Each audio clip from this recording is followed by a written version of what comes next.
Cecil, ada Lisa. Untuk Mas Rian, beliau belum bisa hadir dikarenakan sakit, jadi mohon doanya kepada teman-teman untuk mendoakan Rian agar bisa segera sembuh. Begitu. Nah, teman-teman, ini aku izin share screen. Jadi yang pertama ini kita review materi dulu ya.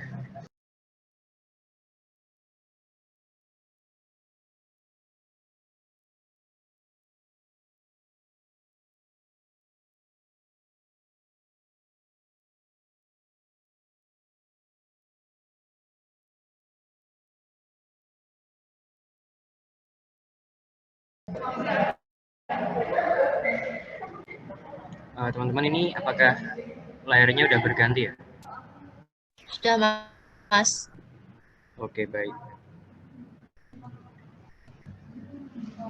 Oke, teman-teman, sebelumnya aku juga mohon maaf karena PPT ini dibuat barusan sore tadi, jadi seadanya. Semoga teman-teman bisa menangkap maksud dari apa yang sudah dituliskan di sini. Oke, jadi dari Pak Basit kita udah tahu bahwa besok materinya itu dari minggu 1 sampai minggu 5. Nah, jadi di sini kita akan membahas materi minggu 1 sampai minggu kelima. Yang pertama, mengapa belajar sifat fisis laut itu penting? Nah, karena ada beberapa hal. Ini aku juga ambil dari PPT beliau. Yang pertama, kita memperoleh makanan dari laut. Seperti yang kita tahu, laut menghasilkan ikan yang jadi salah satu makanan kita. Nah, ikan sendiri itu juga memiliki siklus kehidupan yang bergantung pada sifat fisis air laut. Misalkan saja kalau kita meninjau ikan salmon atau ikan tuna, itu kan dia bermigrasi dengan suhu tertentu. Nah, dengan kita tahu suhu tertentunya itu suhu berapa derajat, dia itu bermigrasinya menggunakan arus apa. Nah, itu kita bisa tahu kira-kira kemana sih tuna ini atau salmon ini akan berlabuh, akan mengarah kemana, kayak gitu. Nah, terus kita juga menggunakan laut. Untuk keperluan manusia, kita juga memanfaatkan laut untuk berbagai hal, mulai dari jalur pelayaran dunia, membangun jembatan antar pulau, tol bawah laut, pengobaran minyak di lepas pantai, dan lain sebagainya. Laut juga mempengaruhi cuaca dan iklim. Nah, cuaca dan iklim itu dipengaruhi juga oleh sifat fisis air laut, seperti halnya muson tropis, intensitas hujan, angin darat, laut, badai, dan lain sebagainya. Nah, sebagai info saja, untuk soal UTS tahun kemarin, ini materinya ada yang keluar, teman-teman, yaitu pengaplikasian fungsi dari belajar sifat fisis dari laut seperti itu. Nah, kemarin tuh kalau nggak salah itu mengenai ini sih, penggunaan laut untuk keperluan manusia. Aplikasinya itu untuk apa, kayak gitu. Nah, nanti mungkin itu bisa dijelaskan di akhir sesi. Baik, kita lanjut aja.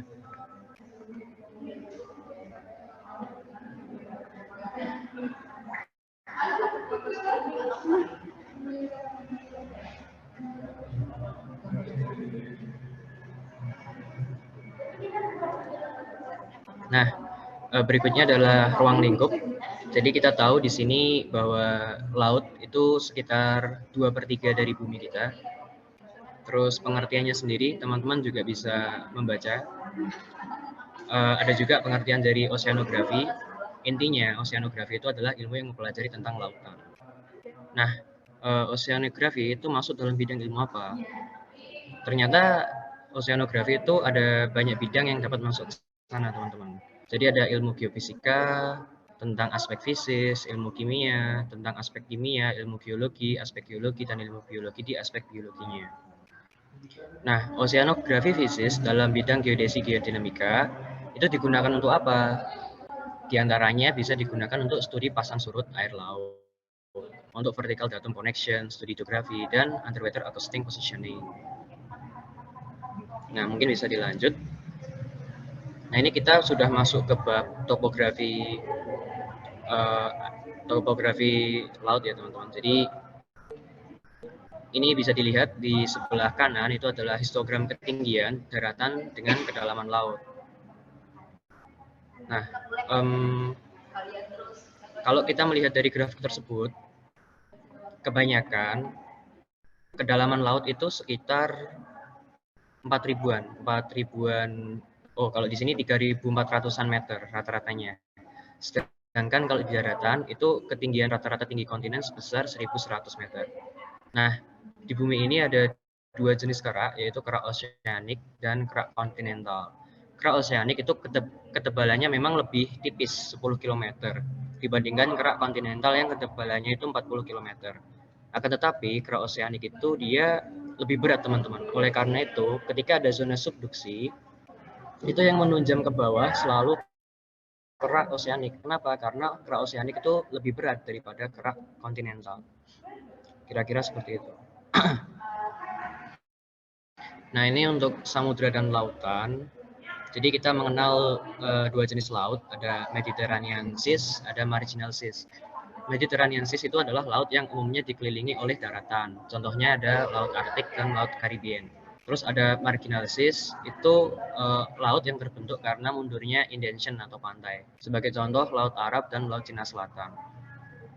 Nah, kenapa demikian? Nah, kita tahu sendiri bahwa dulu, ini sebagai contoh di Laut Cina Selatan, dulu ketika di zaman es, kita kan tahu sendiri kalau dataran Eurasia itu masih jadi satu gitu. Jadi namanya apa ya? Paparan Sunda, paparan Sahul itu dulu kan masih satu daratan. Mereka belum berpisah seperti saat ini. Nah, karena zaman es sudah berlalu, daratannya mencair, itu akhirnya apa? Akhirnya paparan Sunda, paparan Sahul terpisah. Akhirnya pantainya juga semakin apa ya? Pantainya semakin mundur sehingga Laut Cina Selatan menjadi salah satu contoh dari marginal seas kayak gitu. Nah, terus ini adalah fitur-fitur dari seafloor. Nah, ini memang belum lengkap, tapi kurang lebih fitur-fiturnya itu seperti ini. Jadi mulai ada dari benua, terus pantai, ada high water, low water. Kalau high water ini adalah ketinggian air ketika pasang. Low water adalah ketinggian air ketika surut. Terus ini ada continental shelf. Terus ini relatif rata ya teman-teman. Terus kalau yang miring agak curam, ini namanya continental slope. Terus ada rise, ini yang menjembatani antara continental slope dengan basin. Nah ini basin itu cekungan air laut. Kok cekungan air laut sih? Cekungan dasar laut yang dia itu di sekelilingnya itu dikelilingi oleh dataran-dataran yang lebih tinggi. Terus ada mid ocean ridge, ini dia punggungan laut. Ada Simon. Nah Simon itu ada dua jenis ya teman-teman. Ada Simon yang dia itu tetap di dalam laut, ada juga Simon itu yang sampai muncul ke luar permukaan laut. Nah terus ada Palung, France, ada juga Island Arc atau busur pulau. Busur pulau itu dikatakan busur pulau ketika dia itu ketika pasang naik itu tetap terlihat teman-teman. Jadi kalau misalkan dia pasangnya naik tapi dia tenggelam, namanya itu bukan busur pulau. Dia dinamakan busur pulau ketika meskipun dia pasang tertinggi, daratannya itu masih kelihatan kayak gitu. Nah terus ini juga bagian-bagiannya yang tadi, jadi ada kontinen, continental shelf, continental slope, ada submarine canyon. Nah ini dia curam kayak jurang. Terus ada guyuk, ini dataran-dataran kecil runcing yang ada di abyssal plain. Jadi yang ini namanya abyssal plain yang di bawah. Terus di sini ada mid ocean ridge, ada Simon, tapi ini kurang jelas sih Simonnya. Ada abyssal hill, jadi bukit yang ada di abyssal plain itu abyssal hill. Island Arc, ada Palung, ya kurang lebih kayak gitu. Nah ini adalah pengertiannya. Jadi basin adalah lekukan pantai pada lantai dasar laut. Terus ada canyon, ada continental shelf. Terus ada continental slope, ada plains. Plains itu biasanya yang dimaksud abyssal plain ya. Jadi dia lantai dasar laut yang rata, kemiringannya kecil. Terus ada ridges itu biasanya yang dimaksud mid ocean ridges, punggungan laut. Ada Simon. Terus ini contoh zona subduksi. Jadi zona subduksi kira-kira kayak gini ya teman-teman. Jadi yang menghujam ke bawah itu selalu oceanic crust. Karena dia memang lebih tipis, tapi dia lebih berat. Karena itu dia menghujam ke bawah. Sementara yang continental crust, dia memang lebih tebal, tapi dia beratnya lebih ringan. Seperti itu. Terus ini adalah seafloor spreading. Jadi seafloor spreading ini dia lautannya itu akan terus membuat lapisan baru. Jadi magmanya keluar, membuat lapisan baru, semakin melebar. Nah, seafloor spreading ini contohnya ada di benua Atlantik. Terus ada juga di Islandia. Jadi Islandia itu juga seafloor spreading. Sehingga Islandia itu setiap tahun itu semakin lebar. Ya, mohon maaf kalau ramai ya teman-teman. Ini karena di tempat yang umum. Nah, terus kita masuk ke minggu ketiga. Nah, minggu ketiga dan minggu keempat lebih tepatnya. Jadi di sini kita akan membahas sifat-sifat fisis air laut. Yang pertama ada temperatur atau suhu. Nah, salah satu faktor yang mempengaruhi densitas air laut itu adalah temperatur. Jadi semakin tinggi temperatur, itu biasanya densitas air laut itu juga akan semakin meningkat. Nah, suhu permukaan laut terbuka itu berkisar antara 30 derajat sampai dengan minus 2 derajat Celcius. Nilai 2 derajat Celcius itu adalah titik beku air laut. Oh iya, untuk yang tadi, ini, yang ini dihafalin ya teman-teman, yang pengertian basin, canyon, dan contoh-contohnya. Karena sepertinya akan keluar juga besok. Terus kita lanjut ke sini. Kita tahu sendiri bahwa temperatur tertinggi ada di ekuator, terendah di kutub. Nah, perbedaan suhu ini disebabkan karena pada lintang rendah atau di ekuator itu kita mendapatkan pemanasan matahari sepanjang tahun. Sedangkan di kutub itu tidak, sehingga suhu di ekuator itu lebih tinggi dibandingkan suhu di daerah kutub. Terus, ya intinya kayak gitu. Nah, perbedaan suhu musiman air laut itu 6 derajat Celcius, sementara perbedaan sebesar 10 derajat itu hanya terjadi di beberapa tempat, terutama di tempat-tempat yang ekstrim. Nah, di daratan, perbedaan suhu musiman mencapai 30 derajat, sementara di padang pasir hanya mencapai 10 derajat. Jadi, sebenarnya itu air laut itu menyerap panas itu secara perlahan, sedangkan di daratan itu menyerap panas secara cepat. Jadi ketika siang hari itu daratan itu lebih cepat panas teman-teman. Tapi kalau di sore hari bisa jadi daratan itu sudah mendingin, tapi lautnya itu masih panas. Nah, itulah yang menyebabkan adanya angin darat dan angin laut karena perbedaan suhu itu. Nah, ini adalah data grafik daripada suhu dan salinitas. Di sini kita tahu bahwa di kedalaman 0 sampai 5.000 meter, suhunya sekian sampai sekian, salinitas sekian sampai sekian. Nah, di permukaan ini, di permukaan 0 meter sampai 80 meter, ini kan suhunya tetap ya teman-teman. Suhunya tetap, salinitasnya juga tetap. Nah, inilah yang dinamakan dengan mixed layer. Di sini teman-teman, ini adalah mixed layer. Nah, kenapa suhu dan salinitas di mixed layer itu relatif tetap? Itu dikarenakan pada mixed layer itu ada pengaruh angin permukaan laut. Nah, angin permukaan laut itulah yang mengaduk mixed layer ini sehingga suhu dan salinitasnya itu bisa terjaga. Nah, di mixed layer sendiri, suhunya itu merupakan suhu yang tertinggi. Kenapa? Karena di mixed layer itu adalah layer di mana dia itu terkena paparan langsung matahari. Sehingga suhunya tertinggi ada di situ. Nah, terus di sini kan dari 26 tiba-tiba anjlok ke 20, anjlok ke 10. Terus salinitasnya ini juga mulai naik turun ya, teman-teman. Nah, ini adalah lapisan termoklin. Jadi lapisan termoklin itu adalah lapisan di mana suhu itu dengan cepat turun drastis. Nanti juga bakal ada istilah yang namanya pycnoplane. Pycnoplane itu di mana lapisan tersebut adalah lapisan yang tekanannya itu berubah drastis. Ada juga yang namanya haloplane. Haloplane itu adalah lapisan di mana salinitasnya yang berubah drastis. Seperti itu.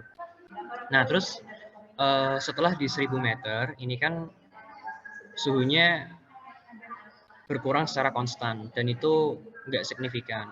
Begitu juga dengan salinitas. Salinitasnya juga ikut naik, tapi secara konstan. Nah, inilah yang dinamakan dengan deep layer. Jadi di deep layer ini benar-benar bersih dari pengaruh angin, benar-benar bersih dari pengaruh sinar matahari. Dan di sini tuh ibaratnya nggak ada sinar sama sekali lah, yaitu gelap.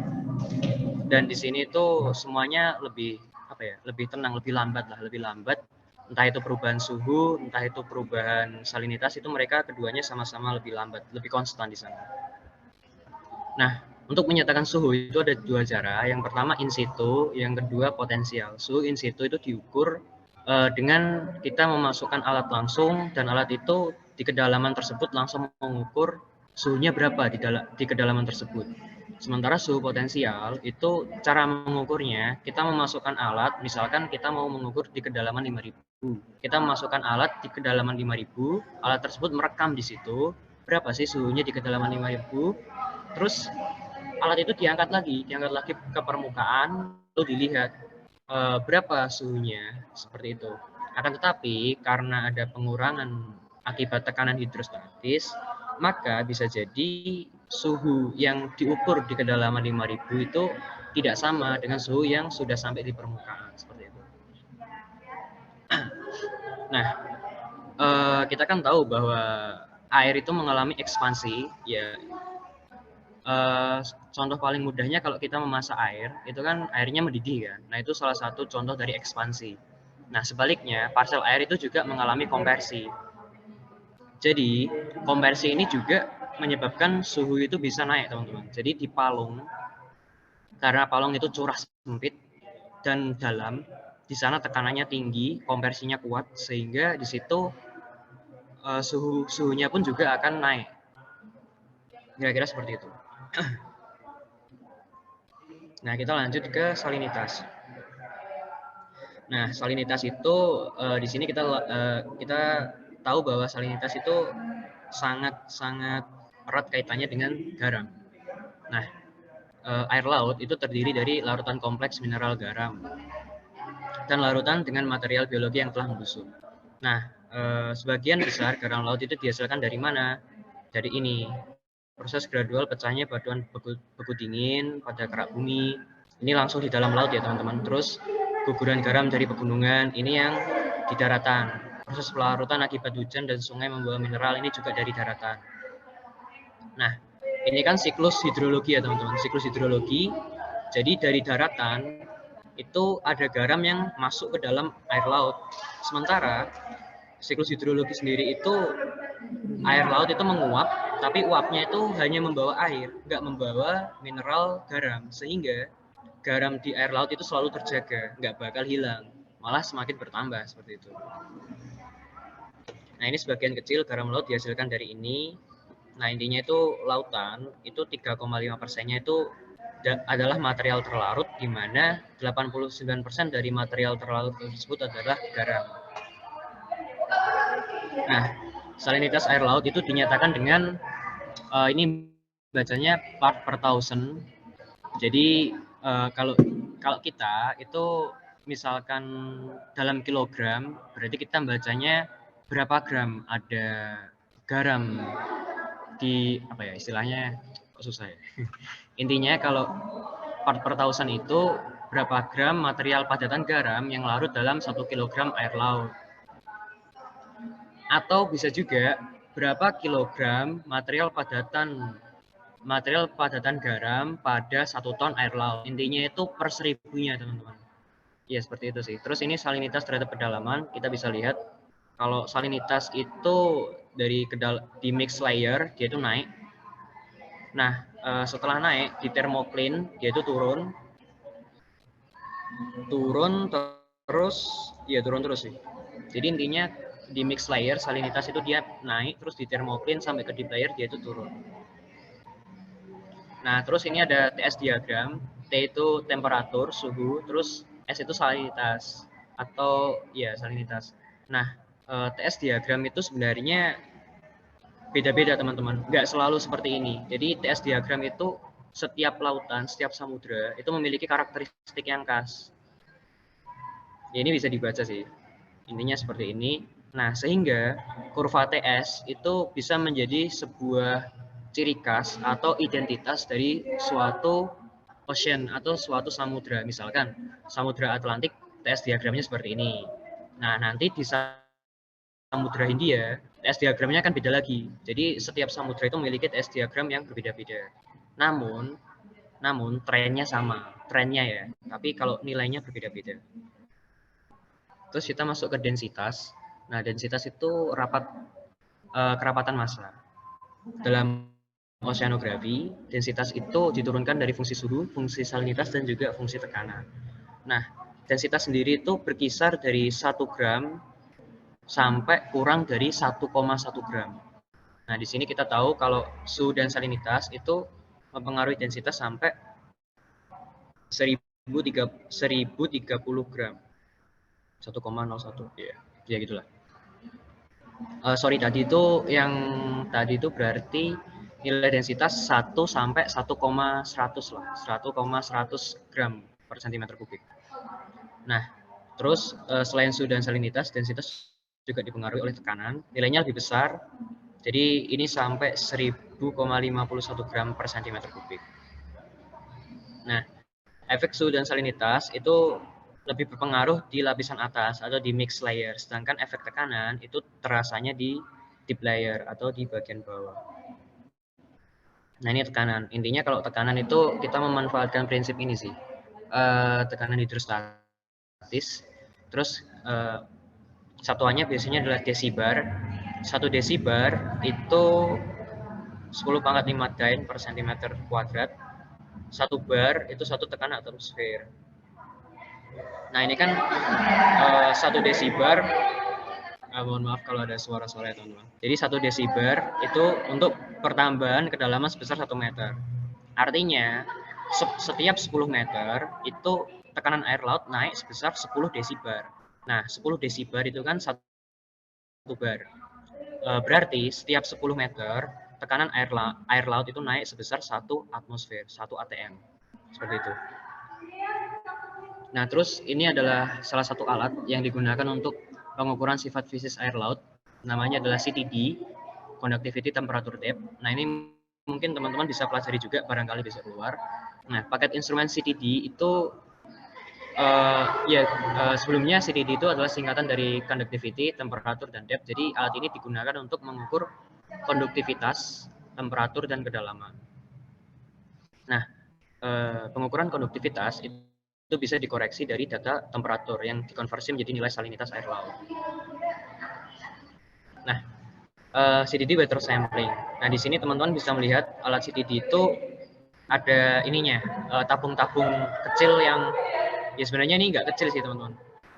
Soalnya ini satu botolnya itu mencapai 480 liter kapasitasnya. Nah, nama-nama botol-botol inilah yang disebut sebagai tabung miskin. Nah, tabung miskin.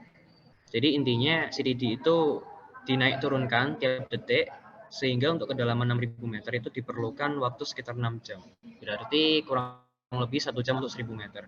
Untuk apa? Untuk pengambilan sampel air. Jadi pengambilan sampel air itu nggak cuma di satu kedalaman teman-teman. Jadi per layer, per kolom air. Misalkan disepakati CTD ini mau ngambil sampel air di setiap kolom 1.000 meter. Nah, berarti nanti di 1.000 meter kita ambil sampel air, di 2.000 meter kita ambil sampel air lagi, di 3.000 meter kita ambil sampel air lagi. Nah, sehingga nanti kita mendapat beberapa sampel air di kedalaman tertentu. Nanti kita bisa membandingkan di setiap kedalaman nanti berapa konduktivitinya, berapa suhunya, berapa densitasnya kayak gitu. Nah, tapi ada satu catatan bahwa ketika pengukuran CTD, kapal harus dalam keadaan stasioner. Jadi kapalnya nggak boleh gerak. Nah, kita masuk ke pertemuan keempat, yaitu cahaya. Cahaya. Jadi cahaya itu apa? Cahaya itu adalah bagian dari gelombang elektromagnetik.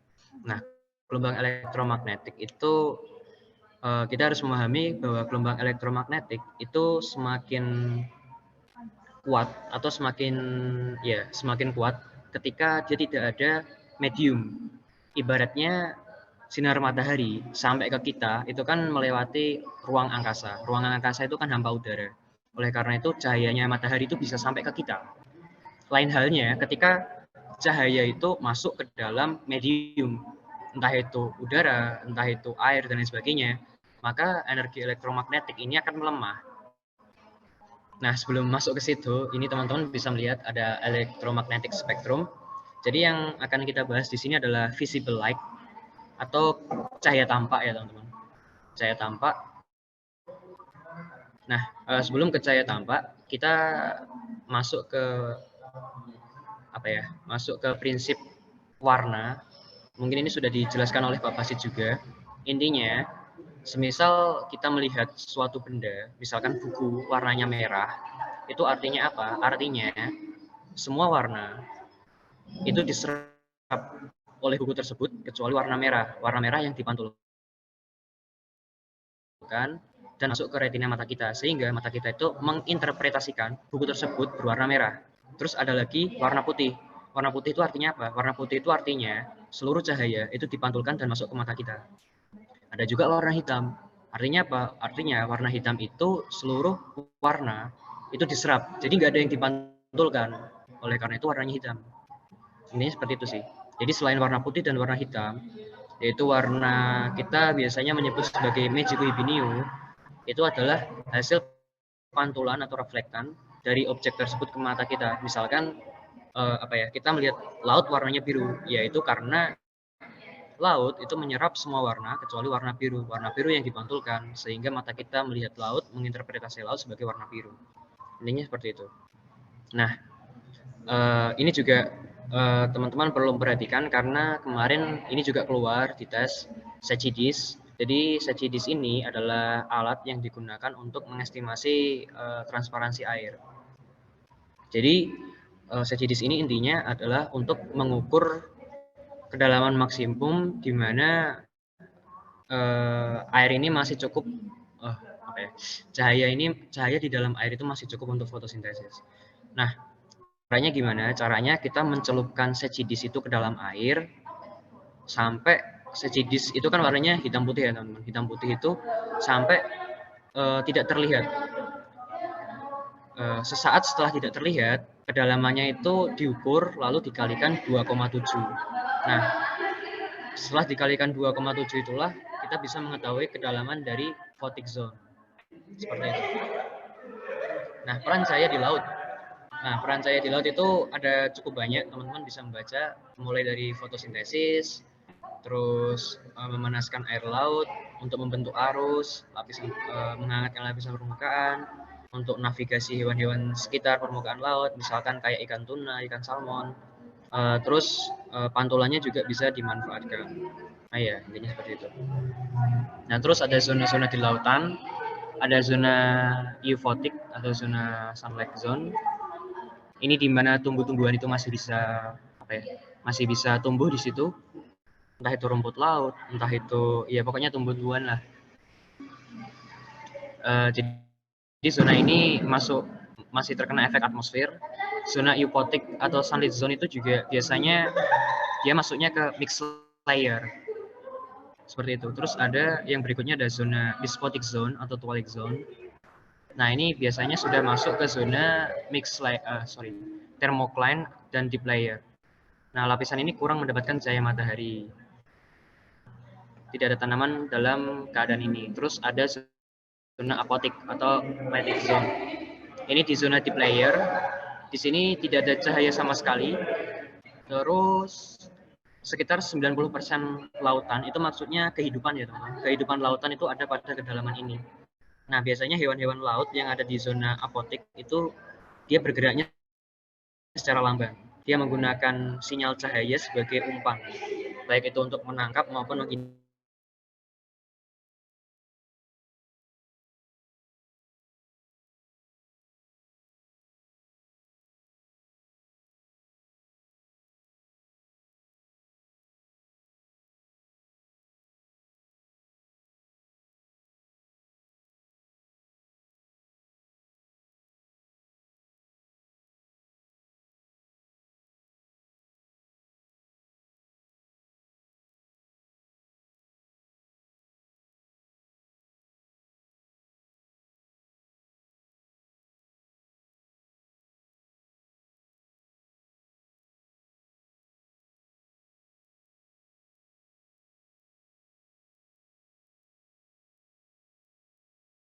laut yang berwarna merah, laut yang berwarna hijau, dan laut yang berwarna coklat kekuningan.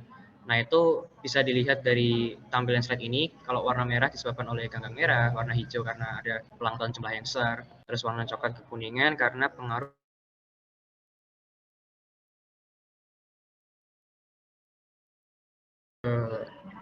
Nah, jadi apa sih yang membedakan gelombang cahaya dengan gelombang suara? Jadi kalau gelombang cahaya ada medium perambat, misalkan udara, misalkan air, dia itu akan semakin terhalang. Dia nggak bisa tembus. Kalau hampa udara, dia kan langsung sampai bumi kan langsung bisa kan. Nah, tapi kalau dia itu misalkan di laut, seperti yang teman-teman tahu, dia kan tadi langsung hilang, langsung diserap kan cahaya tersebut. Terus apa yang membedakan suara, gelombang suara yang dia itu merupakan gelombang akustik. Jadi gelombang akustik itu kebalikannya gelombang elektromagnetik. Gelombang akustik itu semakin rapat medianya, dia itu semakin kuat. Kalau elektromagnetik semakin rapat semakin rapat mediumnya, dia itu semakin sulit untuk menembus. Misalkan cahaya itu kan dia nggak bisa menembus lempeng besi ya, karena lempeng besi itu adalah medium yang sangat rapat. Akan tetapi bila kita memukul lempeng besi tersebut dari ujung, misalkan dari satu ujung, kan teman-teman juga bisa mendengar suaranya itu di ujung yang lain, yaitu salah satu prinsip dari gelombang akustik. Jadi gelombang akustik itu dia semakin kuat ketika mediumnya semakin rapat. Nah, oleh karena itu yang dimanfaatkan di dalam laut itu kebanyakan adalah gelombang akustik dibandingkan dengan gelombang elektromagnetik atau cahaya. Nah, gelombang ini itu biasanya digunakan untuk mengukur sifat-sifat fisik air laut, karakteristik dasar laut, kedalaman laut, temperatur, dan arus. Gelombang akustik juga digunakan oleh hewan-hewan yang ada di laut untuk berkomunikasi. Nah, mungkin teman-teman juga perlu tahu yang namanya SOFAR channel. SOFAR channel ini disebut juga dengan sound channel atau channel suara. Nah, ini bisa jadi keluar juga channel suara. Jadi, di mana sih channel suara itu? Channel suara itu tercipta pada kecepatan gelombang akustik yang paling rendah. Jadi, yang A ini adalah kecepatan gelombang akustik. Jadi, ini mix layer. Terus ini yang warna ini berbeda warna ya teman-teman. Nah, semoga kalau di situ kelihatan. Jadi yang atas ini mix layer, terus yang bagian tengah ini adalah thermocline, yang bagian bawah ini adalah deep layer. Jadi dia itu di thermocline kecepatannya itu tinggi, terus dia terus menurun, terus paling rendah dia itu ada di thermocline. Jadi di mix layer dia itu kecepatannya tinggi, terus makin rendah sampai di thermocline dia paling rendah. Terus ke deep layer dia itu semakin tinggi. Nah, apa yang menyebabkan demikian? Jadi ketika di mix layer kecepatan gelombang suara itu tinggi karena suhunya juga tinggi. Suhunya tinggi mengakibatkan tekanannya juga tinggi. Karena tekanannya tinggi, maka kecepatannya juga tinggi. Nah, sementara turun. Kenapa? Karena suhunya juga turun secara drastis di thermocline. Jadi karena suhunya turun, tekanannya juga turun, akibatnya apa? Akibatnya kecepatan suara. Inilah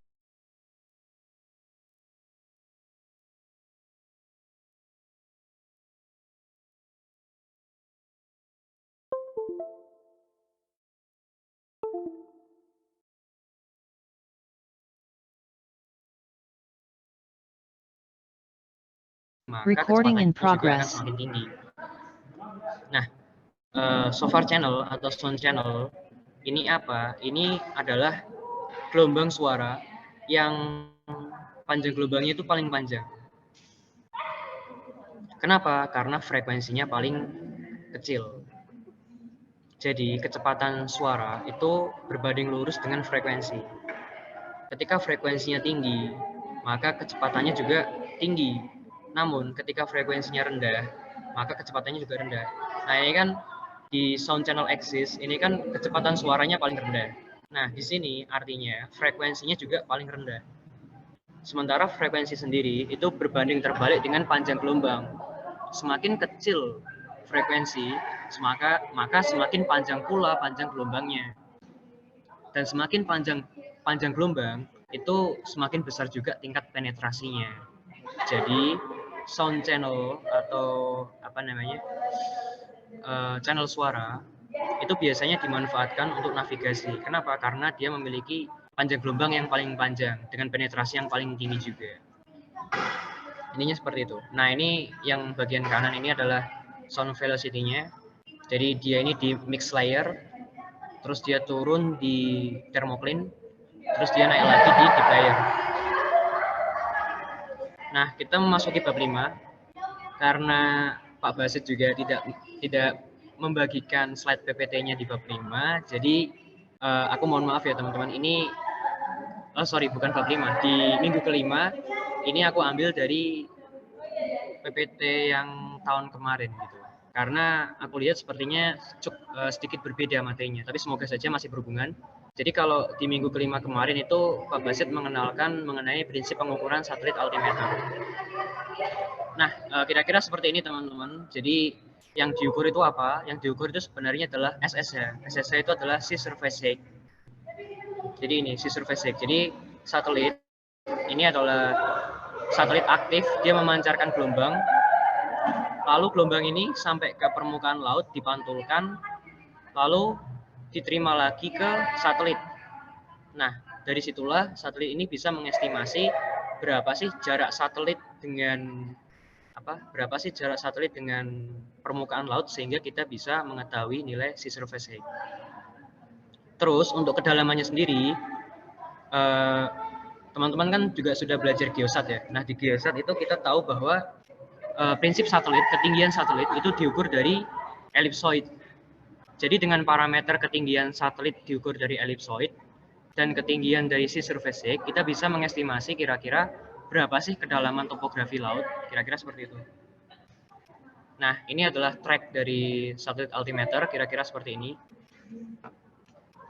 Nah, ini adalah tabel satelit oceanografi dan misinya. Jadi ada altimeter, ada ocean color, ada ocean thermal, ocean wind. Kira-kira nama-nama satelitnya seperti ini dan misinya kira-kira juga seperti ini.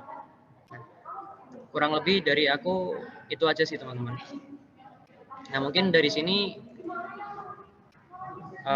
mungkin ada pertanyaan dari teman-teman atau semisal ada yang kurang jelas, ya boleh ditanyakan aja sih.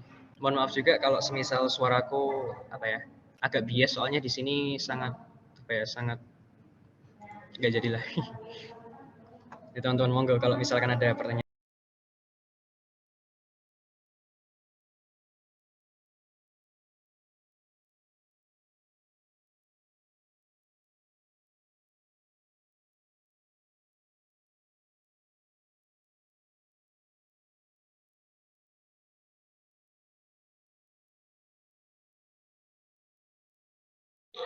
Oke, teman-teman, mungkin kita tunggu 2 menit dulu ya. Kalau misalnya ada yang mau ditanyakan, boleh langsung. Oh ya, ini ada yang tanya. Untuk PPT-nya dibagikan nggak, Kak? Iya, nanti kita bagikan ya, teman-teman. Oke, kita tunggu 2 menit dulu ya. Kalau ada pertanyaan, boleh langsung disampaikan.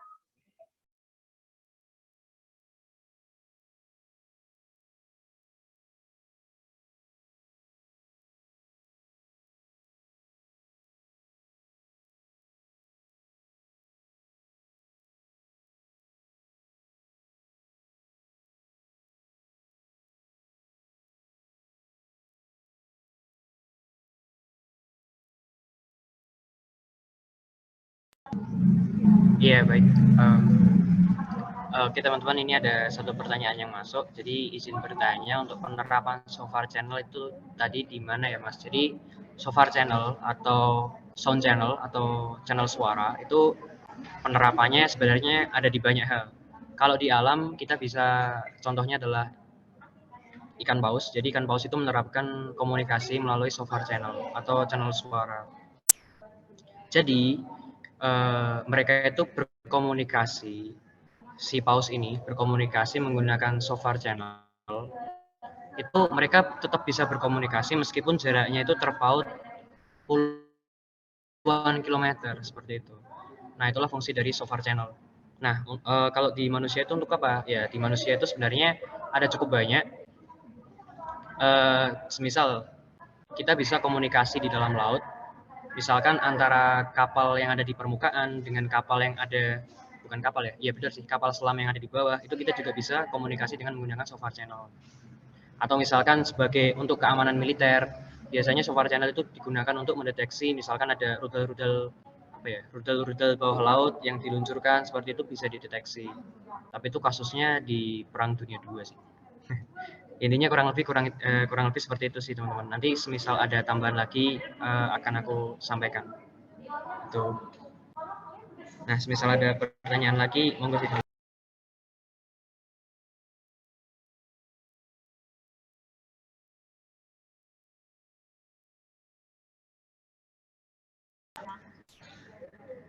Oke. Ya, sama-sama. Oke, ini ada pertanyaan lagi. Salinitas itu berbanding lurus atau berbanding terbalik ya Mas terhadap suhu? Oke, jadi gini. Salinitas itu sebenarnya dia itu independen terhadap suhu. Namun, kalau salinitas itu memiliki tren yang hampir sama kayak suhu sih sebenarnya. Jadi bisa dikatakan berbanding lurus, bisa dikatakan enggak juga gitu. Enggak juganya kenapa? Karena ketika di mix layer, jadi kalau di mix layer, salinitas dan suhu itu satu tren dari mix layer sampai ke thermocline ya. Jadi kalau dari mix layer itu kan suhunya tetap. Nah, salinitasnya di mix layer itu juga tetap. Di thermocline suhunya itu turun. Nah, salinitasnya di thermocline itu juga ikut turun. Nah, akan tetapi di deep layer itu kan suhunya semakin turun kan. Nah, kalau salinitas itu di deep layer, dia itu bisa jadi semakin naik, bisa jadi juga semakin turun. Tapi kebanyakan sih naik sih. Kebanyakan naik meskipun itu nggak signifikan. Kenapa? Karena kalau suhu itu kan dari mix layer sampai ke deep layer itu kan turunnya drastis banget ya teman-teman. Dari berapa ya? 30 derajat sampai minus 2 derajat. Nah, sementara kalau salinitas itu naik turunnya nggak signifikan. Salinitas itu minimal itu sekitar 34 PSU. Maksimalnya sekitar 35 PSU. Jadi cuma selisih 1 PSU sehingga tidak terlalu kelihatan. Nah, karena salinitas dan juga suhu itu sebenarnya saling independen, saling tidak bergantung. Oleh karena itu sama yang aku sampaikan tadi, ada yang namanya apa ya? TS table, TS diagram. Bentar ya, aku sambil share screen sebentar.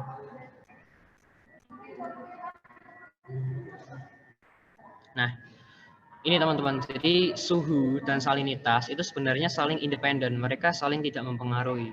Cuma di mix layer dan juga di thermocline dia itu memiliki tren yang sama, tetapi mereka berbeda di deep layer. Oleh karena itu, TS diagram, TS ini kan temperatur salinitas. TS diagram di setiap samudra itu berbeda-beda nilainya. Bisa jadi di samudra Atlantik seperti ini, bisa jadi di samudra Pasifik seperti ini agak bengkong sedikit, nah, seperti itu bisa jadi. Nah, karena saling independen itulah ada yang namanya TS diagram, dan TS diagram inilah yang menentukan karakteristik dari suatu samudra seperti itu. Ya, kira-kira seperti itu. Nah, terus ada pertanyaan lagi, panjang gelombang sama jarak suatu wilayah ke matahari ada hubungannya tidak? Sebentar. Oke, yang tadi ya, yang tadi itu shofar channel semakin dalam semakin jelas suaranya. Enggak juga, shofar channel itu bukan ini ya, bukan ke jelas tidaknya suara ya, tapi lebih ke panjang pendeknya gelombang suara atau cepat lambatnya gelombang suara. Jadi shofar channel itu memiliki, jadi yang ditinjau ini bukan jelas tidaknya suara ya. Jadi yang ditinjau ini adalah kecepatan atau panjang gelombang. Jadi kalau di lapisan mixed layer dan juga di deep layer, kecepatan rambat suara itu cepat, paling cepat di situ, di deep layer dan juga di mixed layer. Artinya apa? Artinya panjang gelombang paling pendek itu di situ. Namun cepat rambat gelombang paling rendah, paling lambat itu ada di thermocline. Oleh karena itu, panjang gelombang di thermocline itu yang paling panjang. Dan itulah yang dinamakan dengan shofar channel atau channel suara. Jadi channel suara itu adalah panjang gelombang di mana kecepatan rambat dari gelombang suara itu paling lambat. Intinya seperti itu. Sorry kalau belibet. Oke. Semoga menjawab. Terus yang tadi panjang gelombang sama jarak suatu wilayah ke matahari ada hubungannya tidak? Nah ini aku jujur kurang paham, mungkin bisa dijelaskan lagi panjang gelombang sama jarak suatu wilayah.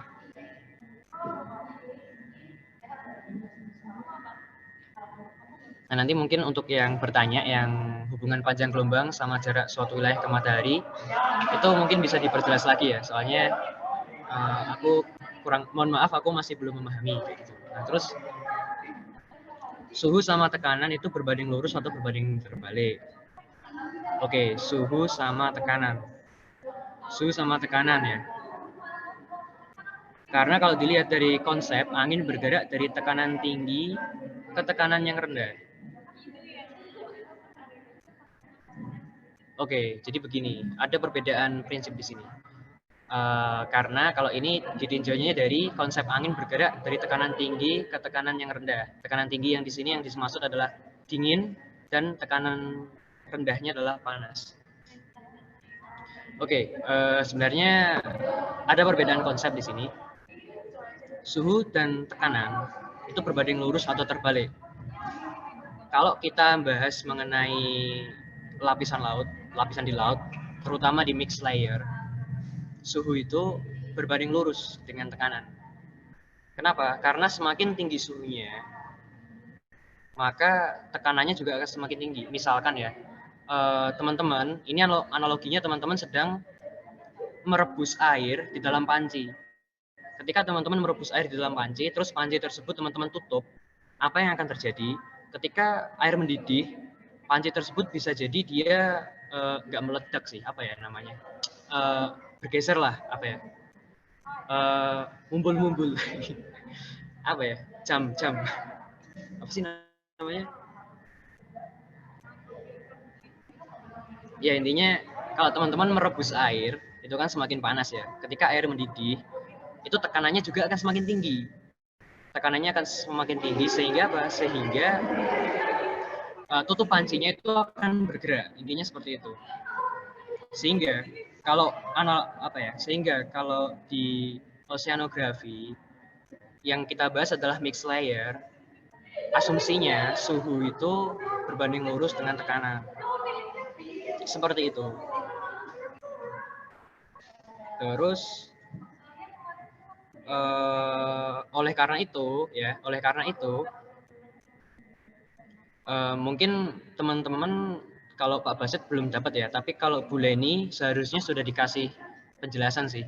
Kalau Bu Leni kan menjelaskan di kalau nggak minggu 6, minggu 7, karena tekanan di ekuator itu tinggi, tekanan akibat suhu itu tinggi, maka air laut itu bergerak dari tekanan tinggi ke tekanan yang rendah. Air laut ya, bukan angin ya. Air laut bergerak dari tekanan tinggi ke rendah. Oleh karena itu, air laut itu selalu bergerak dari ekuator ke kutub. Intinya seperti itu. Kalau konsepnya air, itu dia kalau suhu itu berbanding lurus dengan tekanan. Semakin tinggi suhunya, semakin besar pula tekanannya. Analoginya apa? Analoginya kita bisa merebus air di panci. Nah, aplikasi nyatanya apa? Aplikasi nyatanya bahwa arus laut ini besok kan tidak ada materi arus ya, cuma Ini aja sih, menghubungkan aja bahwa arus laut itu dia bergerak dari lintang rendah ke lintang yang tinggi, dari ekuator ke kutub. Kenapa? Karena di ekuator itu tekanannya lebih tinggi daripada di kutub, seperti itu. Nah, terus ada lagi ini, suhu dari mixed layer sampai deep layer turun. Tapi tadi dijelaskan bahwa di lautan dengan kedalaman yang dalam suhu akan naik lagi. Itu gimana ya, Kak? Nah, ini pertanyaan yang menarik. Jadi, memang benar suhu di kedalaman 1000 meter lebih itu akan menurun terus secara konstan sampai sekitar 2 derajat. Nah, akan tetapi gimana kok tadi ada ceritanya suhu itu bisa naik. Nah, ini namanya adalah prinsip konversi. Tergantung wadahnya. Kalau misalkan itu lautan terbuka, maka suhunya itu memang akan konstan turun terus sampai kedalamannya itu.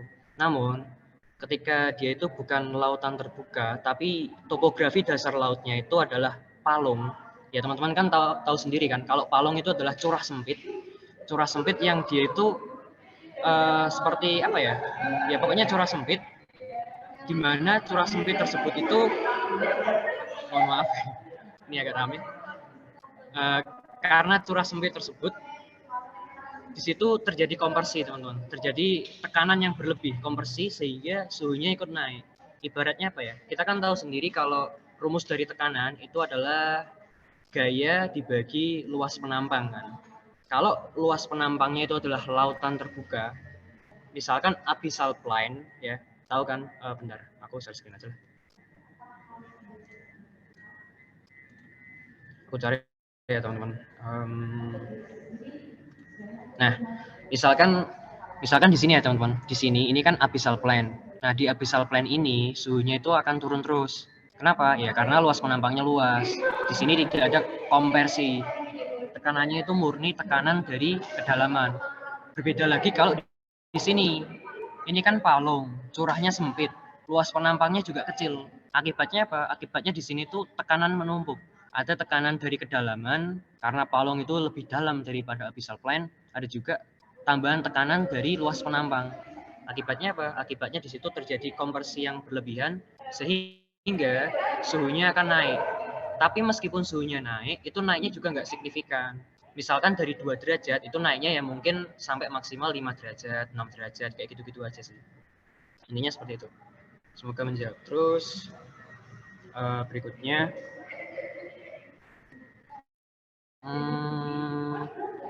minggu kelima ada tambahan materi untuk interaksi atmosfer laut.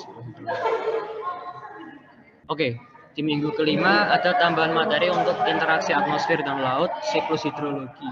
Nah, begini teman-teman, jujur aku belum dapat PPT-nya dari Pak Basit yang minggu kelima. Jadi untuk materi yang interaksi atmosfer dan laut serta siklus hidrologi itu kira-kira nanti kami mohon maaf menyusul ya teman-teman. Menyusul nanti akan dilampirkan bersamaan dengan video record sama PPT seperti itu. Nah terus berikutnya perairan ini harusnya spektrum warna kan biru. Nah, kapan itu saya lihat air danau warnanya malah merah, tapi kondisinya danau itu tempatnya agak jauh dari tempat dan tempatnya sama-sama tinggi dari tempat saya berdiri. Jadi kalau tempat semakin tinggi, spektrum warnanya bakal berubah nggak ya, Mas? Gini, teman-teman. Mengenai warna, itu nanti akan dijelaskan lebih lanjut di mata kuliah penginderaan jauh. Tapi seperti ini. Intinya, setiap objek itu memiliki spectral signature. Nah, spectral signature inilah yang menentukan dia itu warnanya apa. Misalkan, kalau teman-teman lihat genting itu kan warnanya merah. Berarti spectral signature-nya dia itu menyerap semua warna kecuali warna merah. Warna merah yang dipantulkan. Sama halnya dengan air. Air itu, ya kalau airnya itu air laut ya konteksnya. Air laut atau air yang berada dalam kedalaman, itu spectral signature-nya berbeda dengan air yang ada di gelas kita. Kita kan tahu kalau air yang ada di gelas kita itu warnanya bening. Nah, tapi kalau air yang ada di lautan itu kan warnanya biru. Nah, itulah namanya spectral signature. Jadi, spektrum warna yang dipantulkan setiap objek itu berbeda-beda. Namun untuk kasus air danau maupun air laut, itu seharusnya memiliki spectral signature yang sama. Jadi seharusnya warnanya itu diserap semua kecuali warna biru yang dipantulkan. Nah, kenapa ada danau kok warnanya malah merah? Nah, itu tadi seperti yang dijelaskan, kenapa ada warna air laut yang berwarna merah dan lain sebagainya. Itu karena ada faktor lain teman-teman. Jadi kira-kira faktornya itu mana ya tadi ya? Nah, kira-kira ini. Jadi, kenapa ada laut atau danau warna merah? Itu bisa jadi disebabkan karena adanya ganggang trichodermium. Atau teman-teman kalau misalkan pernah makan agar-agar, jadi agar-agar itu terbuat dari ganggang merah, teman-teman. Jadi, bisa jadi lautan merah tersebut dikarenakan di dasarnya atau di di lapisan yang atas itu laut tersebut atau danau tersebut itu ditutupi oleh ganggang merah atau jenisnya, kira-kira seperti itu. Oleh karena itu ada laut warna merah, ada laut warna hijau, laut kekuningan, bahkan ada yang warna pink kayak di Australia, ya kayak yang gitulah. Atau bahkan telaga 3 warna di mana itu, di Rinjani atau apa itu, ya intinya kayak gitu. Intinya itu karena ada faktor biologis. Biologis itu adalah komponen seperti ganggang dan lain sebagainya yang hidup di situ, yang mengaruhi warna permukaan. Jadi yang dipantulkan ke mata kita itu bukanlah warna dari danau ataupun warna laut tersebut, melainkan warna dari ganggang ataupun mikrobiologi yang ada di lapisan tersebut. Intinya seperti itu.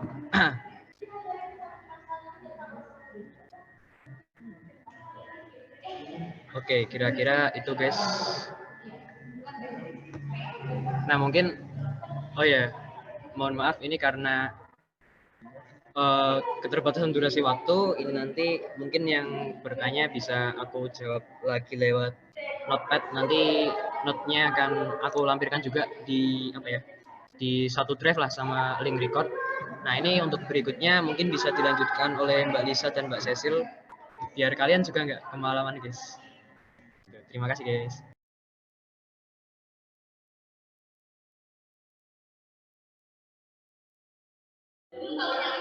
Oke, teman-teman, sebelumnya suaraku jelas nggak ya?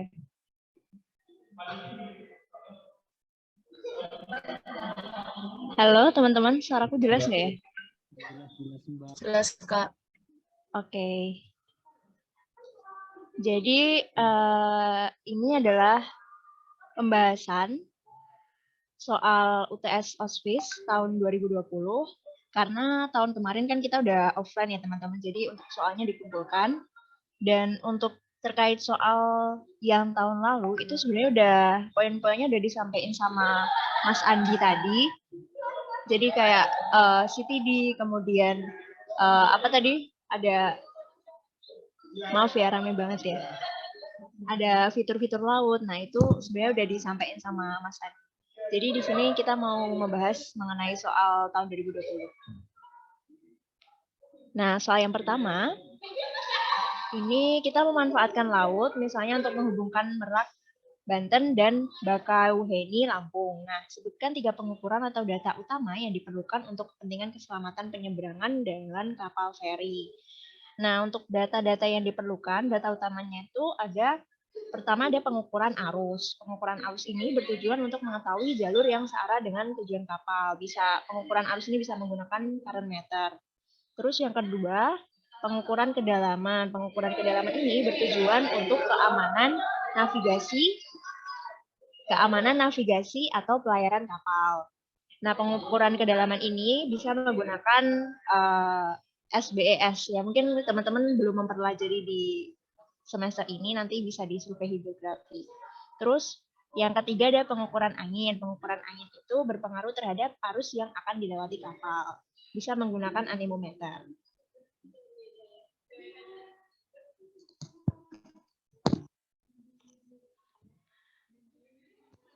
Nah, selanjutnya untuk yang nomor 2 itu tentang fitur dasar laut. Jelaskan perbedaan fitur seafloor spreading dan subduction zone. Nah, di sini yang pertama itu seafloor spreading ya, teman-teman. Nah, di sini tuh seperti yang sudah kita sampaikan di tutor Pertama, kalau silver spring itu terbentuk karena adanya aktivitas tektonik lempeng yang bergerak secara divergen, menyebabkan dua lempeng bergerak menjauh satu sama lain yang mengakibatkan penyebaran dasar laut. Saat lempeng bergerak terpisah, material baru naik dan mendingin ke tepi lempeng. Nah, ilustrasinya itu ada gambar ini, terus ini tuh contoh yang tadi dibilang juga sama Andi di Iceland.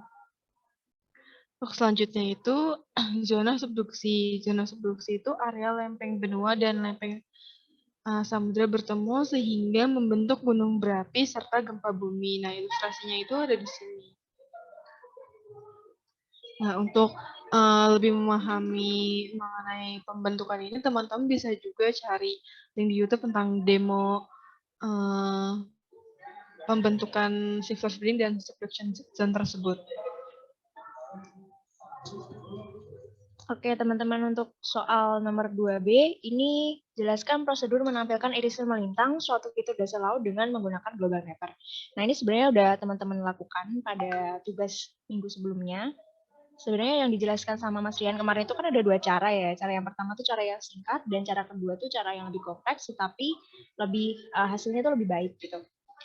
Nah, cara yang pertama itu teman-teman masukin data yang udah diunduh dari Gepco dengan menggunakan Open Data Files ke Global Mapper, kemudian pilih Tools, pilih Path Profile, dan profil memanjang itu searah dengan jalur fitur laut, sedangkan profil melintang berarti tegak lurus dengan jalur fitur laut tersebut. Kemudian tempatkan titik awal dengan klik mouse, jadi kayak yang teman-teman udah lakuin, kayak buat garis gitu dari titik awal, kemudian sampai ke titik akhirnya. Setelah itu diklik kanan, maka akan tertampil profilnya gitu. Ini merupakan cara yang singkat, tetapi ketika di close ini kan langsung hilang ya teman-teman, jadi nggak tersimpan gitu. Sedangkan cara yang kedua ini semacam menggunakan database, jadi nanti akan tersimpan datanya. Caranya mungkin sedikit cukup kompleks gitu dari yang cara pertama. Pertama sama masukin data yang sudah diunduh dari Gepco dengan menggunakan Open Data Files, kemudian pilih Digitizer, Create Line Features, kemudian Create Line Features Context Mode, dan tarik garis sepanjang area yang ditampilkan profilnya, ini sama seperti yang tadi. Kemudian di situ nanti akan muncul jendela Modify Feature Info. Nah, teman-teman isikan nama dan lain sebagainya seperti yang sudah dilakukan pada tugas sebelumnya. Kemudian pada bagian kanan, pada bagian current workspace itu kan akan muncul database-nya ya teman-teman. Kemudian teman-teman klik kanan database-nya itu, edit attribute, dan klik kanan pada fiturnya akan muncul pilihan ini, analysis or measurement, dan pilih path profile.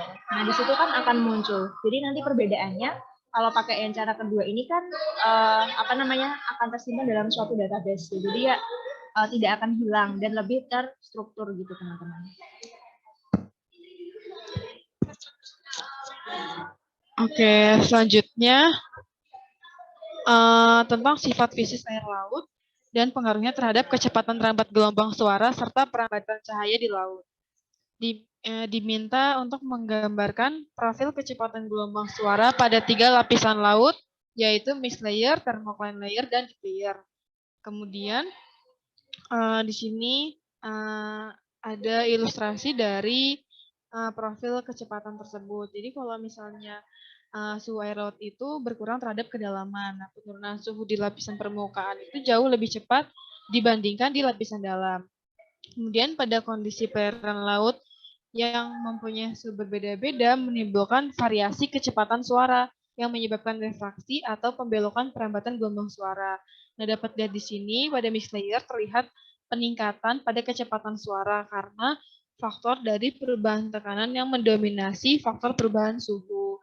Kemudian pada thermocline layer terlihat ada pengurangan kecepatan suara karena terjadi perubahan suhu yang sangat drastis dan mendominasi faktor perubahan tekanan. Untuk sifat lapisan thermocline ini tuh suhunya turun secara drastis dan kecepatan gelombang suaranya itu minimum. Nah, tadi juga bisa dilihat di gambar yang ditampilin di PPT Andi tadi. Kemudian pada deep layer terlihat kecepatan suara meningkat kembali karena tekanannya meningkat.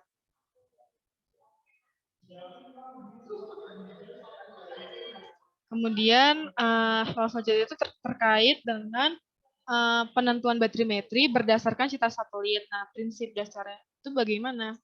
Nah, di sini aku ngambil contoh penentuan batrimetri di perairan dangkal ya teman-teman, di perairan Taman Nasional Karimun Jawa.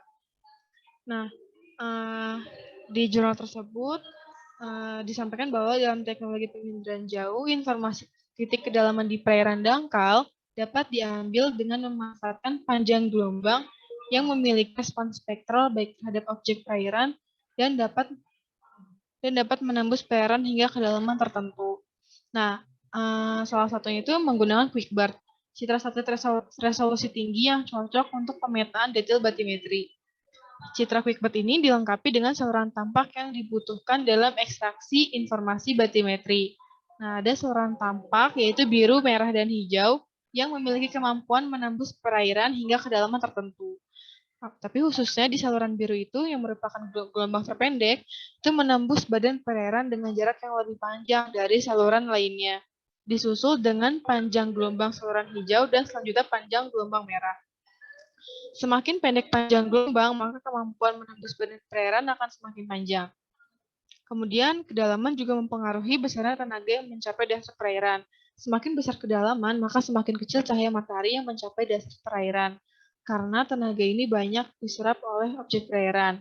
Dengan demikian, makin sedikit energi yang dipantulkan objek ke sensor, sehingga nilai spektralnya akan menurun. Nah, tahap penurunan informasi kedalaman dari citranya ini dengan memanfaatkan setiap pantulan piksel citra dari masing-masing saluran tampak pada citra tersebut. Kemudian konversi nilainya itu untuk menjadi data kedalaman dengan menggunakan formula tertentu. Nah, ini ditekenin lagi kalau ini tuh untuk perairan dangkal dengan kedalaman yang tidak terlalu dalam sehingga cocok buat kemampuan penetrasi citra satelit yang digunakan. Dengan asumsi band birunya itu mampu berpenetrasi hingga kedalaman kurang lebih 25 meter. Dan di lokasi ini juga dianggap cahaya matahari itu mampu menembus perairan sehingga kedalamannya itu maksimal. Oke, untuk nomor 4, sebenarnya ini tentang arus ya teman-teman. Mungkin nggak masuk ke materi Pak Basit ya. Jadi untuk pertanyaannya yang A, jelaskan perbedaan antara penyebab arus dan faktor yang mempengaruhi arus. Nah, penyebab arus itu merupakan suatu hal yang memicu terjadinya arus itu sendiri. Penyebabnya itu kalau di PPT-nya Pak Basit itu ada banyak ya teman-teman. Nah, ini aku di sini ambil 2, yaitu angin dan perbedaan tekanan. Untuk angin, jadi angin itu akan mendorong permukaan laut yang menyebabkan adanya gesekan dan gerakan air laut yang searah dengan pergerakan angin. Jadi kecepatan angin itu berkontribusi sekitar 2% terhadap terjadinya arus itu sendiri. Tetapi angin ini berkontribusi menciptakan arus itu di perairan yang dangkal di permukaan gitu. Jadi sampai kedalaman kurang lebih 200 meter. Kemudian yang kedua, perbedaan tekanan. Ini sudah dijelaskan sama Mas Andi tadi, kalau misalnya di ekuator itu kan penyinarannya tinggi, jadi nanti airnya itu akan cenderung menguap, dan ketika menguap itu kan akan menyebabkan tekanan airnya itu tinggi. Nah, perbedaan tekanan inilah yang menyebabkan aliran air dari ekuator ke kutub, di mana dari tekanan air yang tinggi menuju ke tekanan air yang rendah. Kemudian, sedangkan faktor yang memengaruhi arus antara lain, yang pertama ada gaya Coriolis, yang disebabkan dari rotasi bumi pada porosnya. Gaya ini membelokkan arah aliran massa angin. Jadi untuk bumi utara, arusnya itu berbelok searah jarum jam, dan bumi selatan, arusnya itu berbelok berlawanan arah jarum jam. Kemudian ada lapisan Ekman, yang terjadi akibat angin yang mengubah arah arus dan membentuk spiral-spiral Ekman. Kemudian untuk pertanyaan 4B, jelaskan 2 penyebab utama sirkulasi arus laut. Nah, ini juga kurang lebih sama seperti yang sebelumnya. Permukaan laut itu didominasi oleh angin. di mana angin itu akan membangkitkan arus dengan kecepatan yang berbeda menurut kedalaman. Jadi seiring bertambahnya kedalaman, itu faktor angin menjadi tidak berpengaruh, teman-teman. Jadi kalau angin itu hanya di sekitar permukaan saja, karena kan ya angin kan dari atas ya, dari arah permukaan gitu. Kurang lebih sampai kedalaman 200 meter. Sedangkan untuk sirkulasi laut dalam disebabkan karena perbedaan densitas, perubahan suhu, dan salinitas air laut. Seperti yang tadi udah dijelaskan sama Mas Andi, sama Mbak Siswa juga. Nah, mungkin itu teman-teman untuk penjelasan soal UTS tahun 2020. Dan kita juga belum tahu ya teman-teman apakah nanti soalnya bakal seperti ini atau kayak gimana, karena tahun 2021 kan soalnya dikumpulin gitu. Jadi ya semoga ini bisa membantu teman-teman, memudahkan teman-teman untuk belajar juga gitu. Dan jangan lupa untuk part-part yang mungkin tadi ditekankan sama Mas Andi atau sama Mbak Tesi itu juga dipelajari lebih lanjut supaya nanti besok bisa mengerjakan dengan lancar. Itu apakah ada pertanyaan dari teman-teman?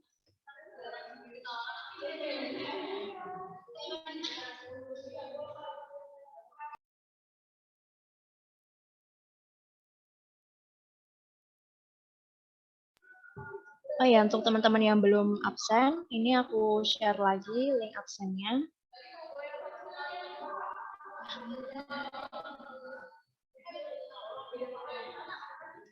Oke, sambil menunggu pertanyaan dari teman-teman. Misi Mbak mau tanya. Iya, gimana? Jadinya suhu itu berbanding lurus atau berbanding terbalik dengan tekanan, Mbak? Makasih.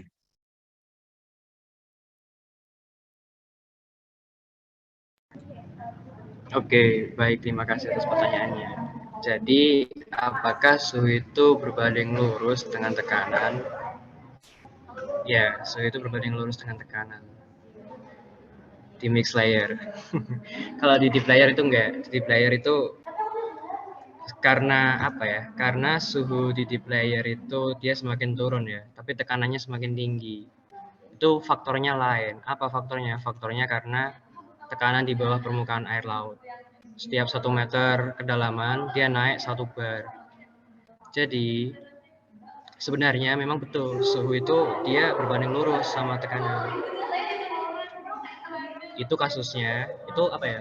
Itu dominasi kasusnya kalau di mix layer. Akan tetapi kalau di deep layer itu kan kita tahu sendiri kalau di deep layer itu kan suhunya semakin turun, tapi tekanannya semakin naik. Nah, kenapa bisa berbanding terbalik? Karena yang menyebabkan tekanannya itu semakin naik itu bukan suhunya, melainkan kedalaman lautnya. Beda faktor. Karena dominasi di deep layer itu adalah densitas kedalaman, sementara dominasi pengaruh atau faktor di mix layer itu adalah suhu. Kurang lebih seperti itu. Baik, terima kasih. Apakah masih bingung ya?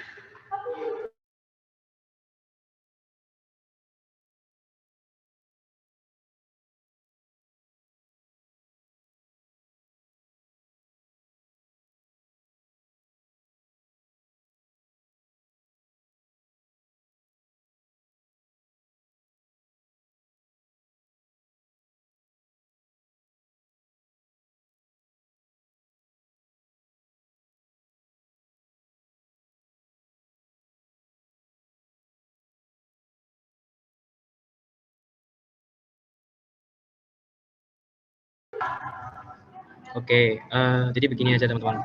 Biar teman-teman itu apa ya, tidak memusingkan mengenai suhu dan tekanan itu apakah berbanding terbalik, apakah berbanding lurus. Nah, itu teman-teman pahami aja, ada yang namanya faktor dominan, ada yang namanya faktor mayor, ada yang namanya faktor minor. Nah, ketika kita berbicara mix layer, itu faktor mayornya adalah suhu. Tekanan yang di mix layer itu paling besar dipengaruhi oleh suhu. Ketika suhu semakin naik, maka tekanannya juga semakin besar. Ibaratnya seperti panci tadi lah, kita memanaskan kita memanaskan air di dalam panci, itu kan tekanannya akan semakin tinggi. Nah, itu kalau di mix layer. Terus ketika kita beralih ke deep layer, Ada juga yang namanya faktor mayor, faktor minor. Faktor mayornya adalah densitas, faktor minornya adalah suhu. Kalau di kalau di mixed layer, faktor mayornya adalah suhu, faktor minornya adalah densitas. Kenapa? Karena di mixed layer suhunya itu tinggi, tapi densitasnya itu rendah. Tapi di deep layer suhunya itu rendah, densitasnya yang tinggi. Tapi di kedua lapisan itu sama-sama memiliki pressure atau tekanan yang tinggi. Kenapa? Karena faktor mayornya. Kalau di mixed layer tekanan tinggi karena faktor mayornya yaitu suhu, suhunya juga tinggi. Kalau di deep layer tekanannya juga tinggi juga. Kenapa? Karena bukan karena suhunya, melainkan karena densitasnya. Densitas dari partikel airnya. Setiap turun ke kedalaman 1 meter, dia itu bakal naik tekanannya 1 bar. Intinya kurang lebih seperti itu, teman-teman. Jadi kalau di mixed layer, itu suhu yang memengaruhi tekanan. Tapi kalau di deep layer, itu densitas yang memengaruhi tekanan. Seperti itu sih. Misi Mas, mau nanya lagi Mas. Oke, silakan. Kalau kan tadi itu berdasarkan mixed layer dan deep layer. Jadi kalau misal ada pertanyaan itu berbanding lurus apa berbanding terbalik itu kita pakai yang mana Mas? Yang di deep layer apa mixed layer? Terima kasih Mas. Oke. Ini sorry ya kalau suara background-nya agak bising. Jadi sebenarnya pertanyaan itu nggak ada. Oke, adalah pertanyaan itu. Tapi kalau di UTS nggak ada. Tapi kalau semisal ada pertanyaan kayak gitu, jawab aja kalau suhu dia itu berbanding lurus dengan tekanan. Karena suhu itu kan dia bisa apa ya? Suhu itu menyebabkan ekspansi partikel. Ekspansi partikel itulah yang menyebabkan apa ya? Ekspansi partikel itulah yang menyebabkan tekanan semakin tinggi. Ibaratnya ketika kita memanaskan balon, balon itu kan akan semakin mengembung kan. Tapi semakin lama dia akan sampai ke batasnya lalu meledak. Kenapa dia meledak? Karena dia tidak mampu menahan tekanan yang berasal dari api yang dinyalakan. Intinya seperti itu. Jadi suhu itu berpengaruh pada tekanan. Suhu itu berbanding lurus pada tekanan. Secara simpel itu. Simplinya itu. Tapi karena kita berbicara di konteks oceanografi, di mana di sini itu ada berbagai layer, ada mixed layer, ada thermocline, ada pycnocline, ada halocline, ada deep layer. Itu ada yang namanya faktor dominan. Nah, faktor dominan inilah yang sebenarnya menyebabkan tekanan itu berbeda-beda dependensinya, ketergantungannya. Seperti itu sih. Kira-kira jelas nggak ya? Oke Mas, sudah jelas Mas. Terima kasih Mas. Oke.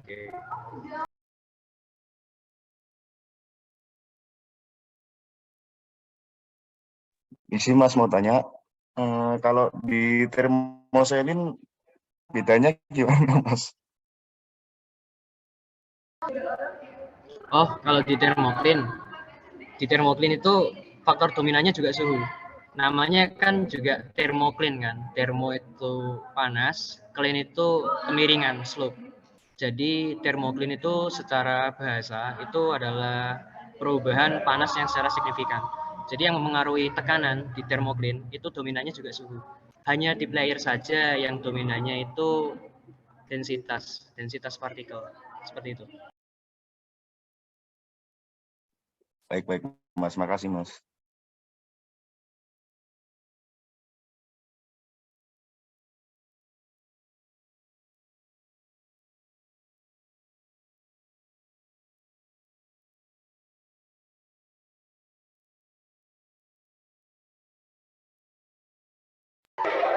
Oh ya teman-teman jangan lupa absen ya, karena absensi juga mempengaruhi penilaian. Terima kasih.